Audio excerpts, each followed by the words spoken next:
الله يتوفى الانفس حين موتها.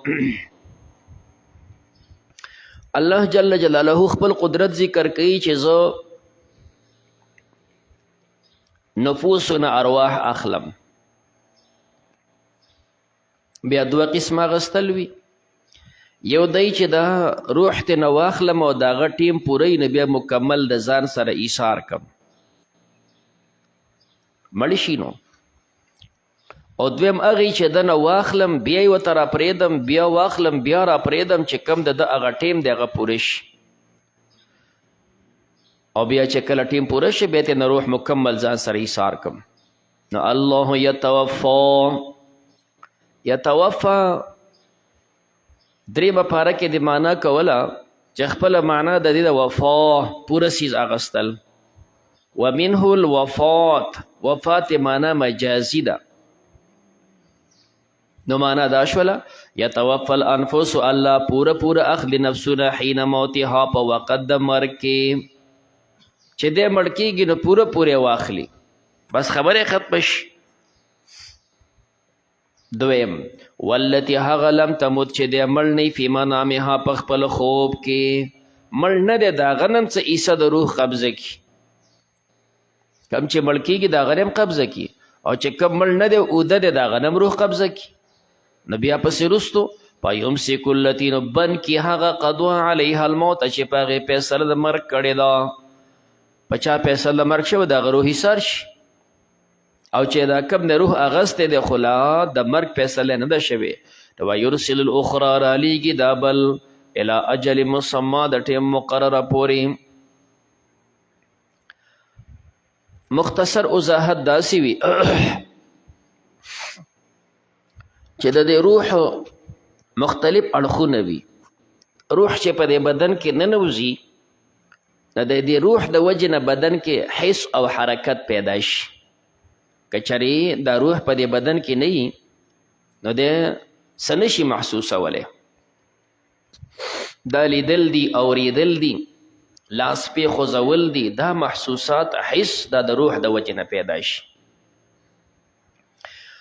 دا روح بدن کې ننوتو، څنګه چې د حس پیدا کو، د حرکات اختیاریه پیدا کړه، په خپله خوښه باندې لاس ږدي او چتوي او قدمونه اخلي او نه اخلي او کیني او که ګرځي.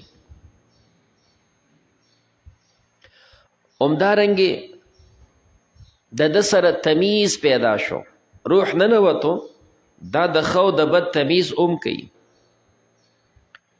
د ده سره په دې بدن کې ژوند هم پیدا شو. دا مختلف اړخونه د دې روح دی چې کله روح بدن ته رالی حس پیدا شو، حرکات اختیاریه پیدا شو، په دې کې تمیز پیدا شو، په دې کې ژوند پیدا شو. دا د روح د وجې نه و. چې روح نو دا څیزونه خو بدن کې نه و. اوس چې کله انسان اوده شي نو څه اندازه باندې دا روح ته نه الله را واخلي، د ده نه چې کوم دی حرکت اختیاریه لاړ شي، د ده نه حسیت لاړ شي، د ده نه چې کومه پوهه و هغه ته نه لاړ شي، څه ایسه دی بدن کې له هغه شانتې برقرار وي چې کوم حیات دی، حیات بدن کې وي خو دا څه ترې نه راواخلي، دا څه ترې نه راواخلي او څه ورته پرېږدي. ولې داسې کوي چې د دپاره چې دی آرام وکړي. نو کله چې سړی وده شي اوس د حرکت اختیاریه په ده کې نه دی چې مثال په طور که دا لاسونه خپې غذایي را غذایي دا د اختیار نه بې اختیاره لګیا دی، او که تی خواته کښېنې او دا لاس وله خورایي او را غونډوي نو دی په دې هم نه پوهېږي. که ته وله سترګې کولاوې او بندوي نو په دې هم نه پوهېږي. که ته وله دا شونډې خوځوي را خوځوي نو په دې هم نه پوهېږي. پته لګي د ده د حرکات اختیاریت نه دی، هغه حرکات اختیاري ترې نه هم واغستی شوي دي.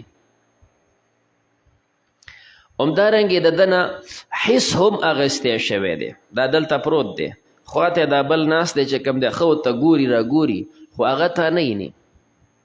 ته یې خواته ناست دی غیبت وله کې خو ستا غیبت هغه نه وري.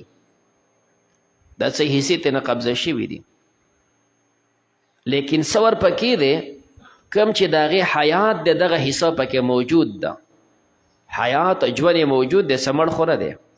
او دغه حیاتي ژوند دا دی چې څو پورې دی اودی د بدن نشو نما به اقسی شروعي نوکان به غټیږي ویښته به غټیږي دا به هر څه ورسره وي نو دا ست نه قبضه شو څه ورپکې شتې حضرت علی رضی الله تعالی عنه د دې نه تعبیر کوي چې انسان اوده شي د هغې نه د روح دا ترې راواغستی شي آرام دپاره خو د دې روح شعاع په دې بدن کې پاتې شوي دي شغلې پکې شتي هغه شعاع پکې شتي خو نور ترې نه راواغستلی شو